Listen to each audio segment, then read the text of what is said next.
This is Bill Cannon from Awesome Engines. Not been doing dynos for a while. I'm putting them on YouTube, but this customer wanted one. This is a 68 Chevelle 4-speed car.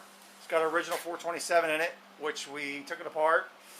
I had to go 60 on the bore to get it clean.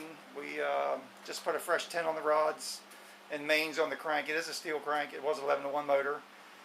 He put the Elderbrock head on it, and it's the Performer RPM with the Performer RPM cam, intake, carburetor. He bought the whole package. And this little girl did 516 horsepower at 5,300 RPM with 550 foot-pounds of torque at like, I think it's 3,800, but I've got the dyno sheet printing right now. I'll take a look at it. I've been working on it a couple days. I just put a vacuum system on it with a PCV valve and a breather, so he can hook it up to his breather, and I still saw 512 horsepower at 5,200. So 32 degrees total timing, 93 pump gas. This is a killer piece with a flat tappet cam. So I'm going to let you look at the motor real quick. Not a lot to see. He cannot use a spacer on this thing at all. He's already measured it.